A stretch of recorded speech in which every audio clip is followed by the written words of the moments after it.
Assalamu alaikum students, hope you are fine and enjoying good health.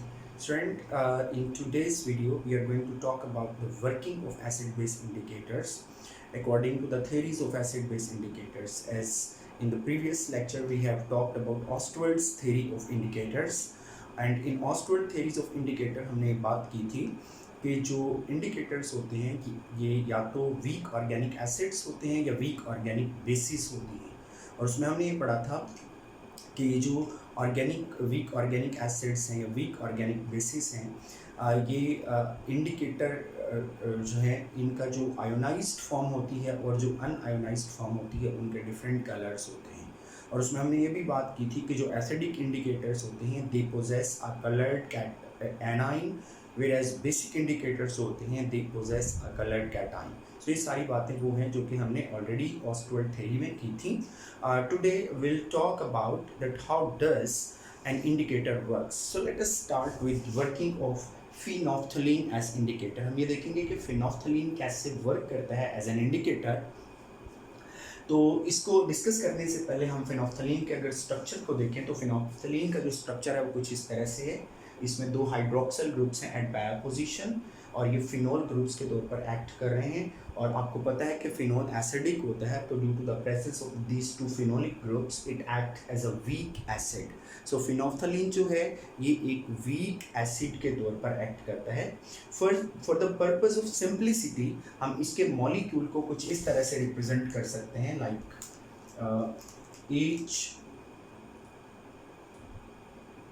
HPH। ये phenolphthalein के molecule को हम for the purpose of simplicity हम इस तरह से रिप्रेजेंट कर सकते हैं HPH। और जब ये फिनोफ्थलीन जो है ये आयोनाइज होता है तो आयोनाइज होकर ये क्या करता है, जो कि ये वीक ऑर्गेनिक एसिड है तो ये ब्रोस्टेड एसिड के तौर पर एक्ट करता है, अपना प्रोटॉन लूज करता है। तो जब ये प्रोटॉन लूज करेगा तो it will become PH negative plus H positive. ठीक है, अब ये इसके पास जो एनाइन है ये कलर्ड है। ये ऑस्टवर्ड थ्योरी में हमने पढ़ा था कि जो एसिडिक इंडिकेटर्स होते हैं they possess a coloured A9. तो ये जो एनाइन है ये कलर्ड है। अब होता ये कि एसिडिक मीडियम के अंदर जो फिनोफ्थलीन होता है ये कलरलेस होता है। ठीक है, तो ये जो इसकी अनआयोनाइज्ड फॉर्म है ये कलरलेस है, जबकि इसका जो एनाइन है ये कलर्ड है। इसका जो एनाइन है ये कलर्ड है और जो अनआयोनाइज्ड स्पीशीज है वो कलरलेस है। Now let us see how does it work. अगर हम क्या करते हैं, अगर हम फिनोफ्थलीन को किसी एसिड में ऐड करते हैं तो एसिड में ऐड करने पर क्या होगा, एसिड के अंदर भी हाइड्रोजन आइंस होते हैं। ठीक है, फॉर एग्जांपल हमने इसको फिनोफ्थलीन को ऐड कर दिया HCl के सोल्यूशन में, तो अब HCl के सोल्यूशन में आपको पता है H पॉजिटिव आइंस और Cl नेगेटिव आइंस होंगे। अब जब हम इसको HCl के सोल्यूशन में डालेंगे तो HCl में भी हाइड्रोजन आइंस मौजूद हैं और जो इंडिकेटर है वो भी हाइड्रोजन आइंस प्रोड्यूस कर रहे हैं। तो ये कॉमन आइन आ गया, और कॉमन आइन की वजह से क्या होगा कि ये जो हमारा वीक इलेक्ट्रोलाइट है, चूँकि इंडिकेटर्स वीक इलेक्ट्रोलाइट होते हैं तो उसकी आयोनाइजेशन सप्रेस हो जाएगी। मतलब ये कि ये जो आइंस हैं ये चेंज हो जाएंगे इनटू अनआयोनाइज्ड फॉर्म। ठीक है, तो एसिडिक मीडियम में क्या होता है, एसिडिक मीडियम में कॉमन आइन की वजह से जो वीक इलेक्ट्रोलाइट है, जो इंडिकेटर है, उसकी आयोनाइजेशन फर्दर सप्रेस हो जाती है। कॉमन आइन इफेक्ट आपको ये बताता है कि due to the presence of a common ion जो वीक इलेक्ट्रोलाइट होता है उसकी आयोनाइजेशन सप्रेस हो जाती है। तो चूंकि ये वीक एसिड है, वीक इलेक्ट्रोलाइट है, तो इसकी आयोनाइजेशन कम हो जाएगी। आयोनाइजेशन कम होने का मतलब ये है कि ये जो आइंस हैं ये रिकम्बाइन करके इस फॉर्म में आ जाएंगे। तो जब सोल्यूशन के अंदर इसकी कंसेंट्रेशन, अनआयोनाइज्ड स्पीशीज की कंसेंट्रेशन ज़्यादा होगी तो सोल्यूशन कलरलेस होगा। तो एसिड मीडियम के अंदर जो फिनोफ्थलीन है वो कलरलेस होगा। ठीक है, एसिडिक मीडियम में इसका कोई कलर नहीं होगा, ये कलरलेस होगा। मैंने आपको ये लास्ट टाइम हमने ये भी बात की थी कि आयोनाइज्ड और अनआयोनाइज्ड जो स्पीशीज़ होती हैं उनकी कंसेंट्रेशन में, मतलब एक स्पीशीज़ को अपना कलर शो करने के लिए ज़रूरी है कि उसकी कंसेंट्रेशन 10 फोल्ड्स ज़्यादा होनी चाहिए, 10 टाइम्स ज़्यादा होनी चाहिए than the other. For example अगर PH नेगेटिव को अपना कलर शो करना है तो उसकी कंसेंट्रेशन 90% होनी चाहिए और इसकी 10%। और अगर इसको अपना कलर शो करना है तो इसकी कंसेंट्रेशन 90% होनी चाहिए और इसकी 10% होनी चाहिए। तो अब एसिडिक मीडियम में क्या होगा, इसकी कंसेंट्रेशन बढ़ जाएगी, ऑलमोस्ट 90% होगी, तो ये कलरलेस जो है ना वो अपीयर होगा इन एसिडिक मीडियम।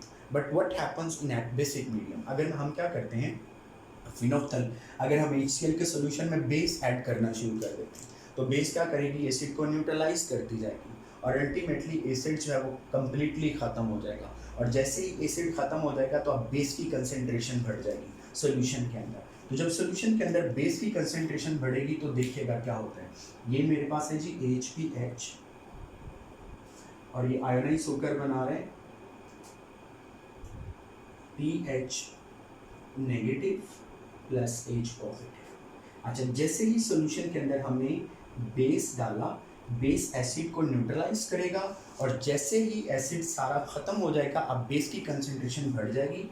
तो बेस के जो आइंस हैं वो कौन से आइंस हैं जी, सोडियम आइंस और हाइड्रोक्साइड आइंस। अभी जो हाइड्रोक्साइड आइंस है बेस का, ये क्या करेगा, ये हाइड्रोजन आयन के साथ कंबाइन करेगा, ठीक है, कि इन आइंस के साथ ये हाइड्रोजन आयन और हाइड्रोक्साइड आइंस जो हैं ये कंबाइन करेंगे और कंबाइन करके क्या करेंगे, ये वाटर की फॉर्मेशन कर देंगे।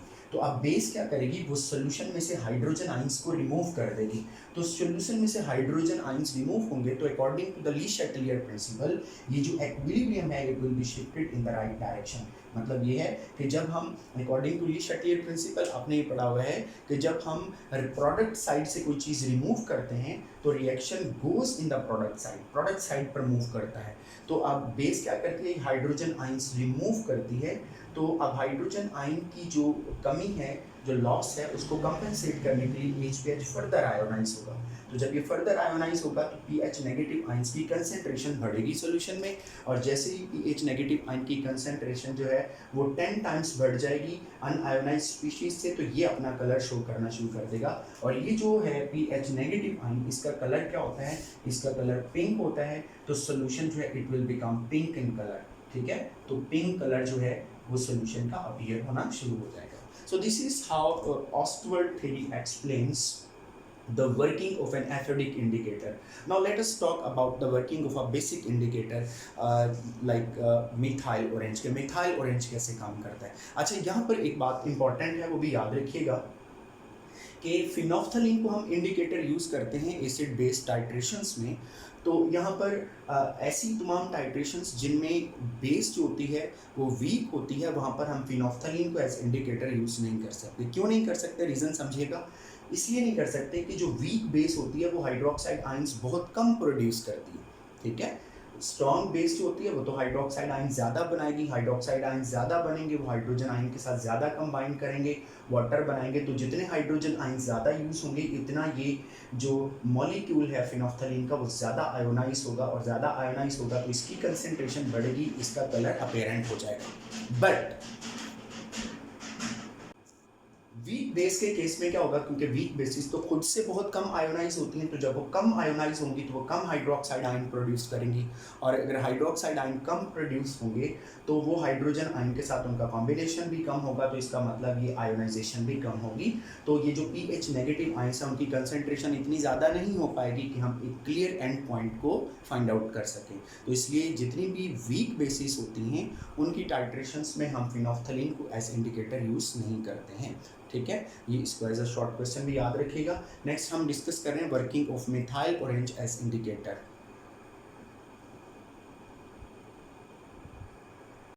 मिथाइल ऑरेंज का फॉर्मूला जो है वो कुछ इस तरह से है कि ये हमारे पास है N डबल बॉन्ड N और यहाँ पर एक बेंजीन रिंग है और बेंजीन रिंग के साथ N और इसके साथ CH3 ट्वाइस और इस साइड पर भी हमारे पास एक बेंजीन रिंग है and attached with the benzene ring is SO3Na group, SO3। सो ये स्ट्रक्चर होता है हमारे पास मिथाइल ऑरेंज का। For the purpose of simplicity, ये देखने के लिए कि इसकी वर्किंग कैसे होती है, हम इसको, चूँकि ये बेसिक इंडिकेटर है, मिथाइल ऑरेंज एक बेसिक इंडिकेटर है और बेस क्या करती है वो मीडियम के अंदर हाइड्रोक्साइड आयंस प्रोड्यूस करती है। तो हम इसके स्ट्रक्चर को for the sake of simplicity हम इसको ऐसे रिप्रेजेंट कर देते हैं MEOH। अब ये जो MEOH है ये मिथाइल ऑरेंज का मॉलिक्यूल है जिसको हमने सिंप्लिसिटी के लिए इस तरह से लिखा है। ये मिथाइल ऑरेंज जब आयोनाइज होगा तो ये क्या करेगा, ये Me positive ions plus OH negative ions produce करेगा। तो ये आयोनाइज और अनआयोनाइज्ड जो स्पीशीज हैं दे आर इन इक्विलिब्रियम। और ऑस्टोल्ड थ्योरी में हमने पढ़ा था कि जो बेसिक इंडिकेटर होता है it has a coloured cation, तो इसका जो कैटाइन होता है वो कलर्ड होता है। तो मिथाइल ऑरेंज जो है MEOH, methyl orange unionised form में इसका कलर येलो होता है, ठीक है, येलो। और जो आयोनाइज्ड इसकी फॉर्म है उसका कलर डार्कर होता है, इट हैज़ रेड कलर। तो Me पॉजिटिव जो स्पीशीज है मतलब इसका जो कैटाइन है जब ये आयोनाइज होगा तो इसका जो कैटाइन होगा उसका कलर रेड होगा, जबकि अनआयोनाइज्ड मॉलिक्यूल का जो कलर है वो येलो है। Now let us see how does it work. Suppose हम क्या करते हैं, मिथाइल ऑरेंज को बेसिक मीडियम में डाल देते हैं। तो बेसिक मीडियम में क्या होता है, बेसिक मीडियम में इसका कलर येलो होता है, ठीक है। अब कलर येलो है वो क्यों है, क्योंकि बेसिक मीडियम में जो अनआयोनाइज्ड स्पीशीज है उसकी कंसेंट्रेशन ज़्यादा होती है। क्यों ज़्यादा होती है, देखिएगा बेस क्या करती है, बेस प्रोड्यूस करती है, ये फॉर एग्जांपल हमारे पास बेस है NaOH, तो ये NaOH क्या प्रोड्यूस करेगी, ये सोडियम आयंस और हाइड्रोक्साइड आयंस प्रोड्यूस करेगी। अब ये जो हाइड्रोक्साइड आयंस हैं ये कॉमन आयन इफेक्ट के जरिए से क्या करेंगे, क्योंकि सोडियम हाइड्रोक्साइड एक स्ट्रॉन्ग बेस है और ये हाइड्रोक्साइड आयन प्रोड्यूस कर रहा है, और ये हाइड्रोक्साइड आयन चूंकि इसकी जो वीक हमारा बेसिक इंडिकेटर है वो भी हाइड्रोक्साइड आयन प्रोड्यूस कर रहा है। अब ये चूंकि वीक इलेक्ट्रोलाइट है तो ये कॉमन आयन क्या करेगा, ये इस वीक इलेक्ट्रोलाइट की आयोनाइजेशन को सप्रेस कर देगा, आयोनाइजेशन को कम कर देगा, मतलब ये अनआयोनाइज्ड फॉर्म में चला जाएगा। तो जब ये अनआयोनाइज्ड फॉर्म में होगा तो इसका कलर येलो होगा। तो बेसिक मीडियम में मिथाइल ऑरेंज का कलर येलो होता है। Now what happens when we add an acid to the solution. अगर हम एसिड ऐड करते हैं तो एसिड क्या करता है जी, एसिड पहले तो बेस को न्यूट्रलाइज करेगा, बेस को ख़त्म कर देगा। जब बेस ख़त्म हो जाएगी तो अब क्या होगा, अब सॉल्यूशन में हाइड्रोजन आयंस की कंसंट्रेशन बढ़ेगी। तो हाइड्रोजन आयंस क्या करेंगे, ये मिथाइल ऑरेंज के जो हाइड्रोक्साइड आयंस हैं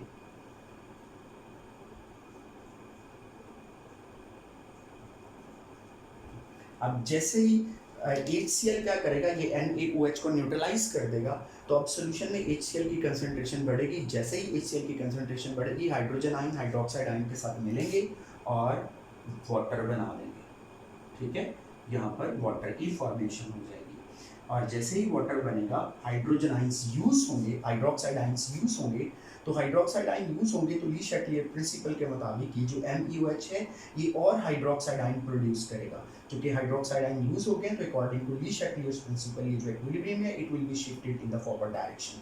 तो ये मिथाइल ऑरेंज जो है ये मजीद हाइड्रोक्साइड आयन प्रोड्यूस करने के लिए आयोनाइज होगा, तो ये Me पॉजिटिव आयन भी साथ में बनेंगे। तो Me पॉजिटिव आयन की कंसंट्रेशन सॉल्यूशन में इतनी बढ़ जाएगी कि अपना कलर शो करेगा, और इसका कलर क्या होता है, रेड। तो एसिडिक मीडियम में जो कलर होगा मिथाइल ऑरेंज का वो रेड शो होना शुरू हो जाएगा, क्योंकि एसिडिक मीडियम में Me पॉजिटिव आयंस की कंसंट्रेशन बहुत ज़्यादा बढ़ जाएगी। So this is how does methyl orange works. Now this methyl orange indicator cannot be used in the titration of weak acids. Weak acids की titration में हम इसको इस्तेमाल नहीं कर सकते हैं। क्यों नहीं कर सकते हैं इसका क्वेश्चन अब आपने मुझे बताना है। बिल्कुल इसका क्वेश्चन, इस क्वेश्चन का आंसर वैसा ही है जैसे मैंने फिनोफ्थलीन के केस में बताया कि उसको हम एज एन इंडिकेटर यूज़ नहीं कर सकते हैं for titration of weak bases. तो इसको हम वीक एसिड्स की टाइट्रेशन में यूज़ नहीं करते हैं। क्यों नहीं करते हैं इसका आंसर आप मुझे बताएंगे। तो अभी ये हमने मिथाइल ऑरेंज और फिनोफ्थलीन की वर्किंग को डिस्कस किया अकॉर्डिंग टू ऑस्टवर्ड्स थ्योरी। अच्छा, एक और थ्योरी भी है जिसको हम कहते हैं quinonoid theory of acid base indicators. तो ये जो क्विनोनाइड थ्योरी है ये किस तरह से वर्किंग ऑफ इंडिकेटर्स को एक्सप्लेन करती है, तो नेक्स्ट हम इसके बारे में बात करेंगे, क्विनोनाइड थ्योरी ऑफ इंडिकेटर्स। तो नेक्स्ट वीडियो में हम इसके बारे में बात करेंगे। तो इस वीडियो में यहीं तक हम बात करेंगे। तो इनको अच्छे से वीडियो को 2-3 दफ़ा वॉच कीजिएगा और प्रॉपरली इसको समझिएगा कि आपको इसमें बताया क्या क्या है, और ये इनकी जो फॉर्म्स हैं आयोनाइज्ड और अनआयोनाइज्ड फॉर्म, इनके फार्मूलाज ये सारे आपको याद होने चाहिए। ऑल द बेस्ट, अल्लाह हाफिज़।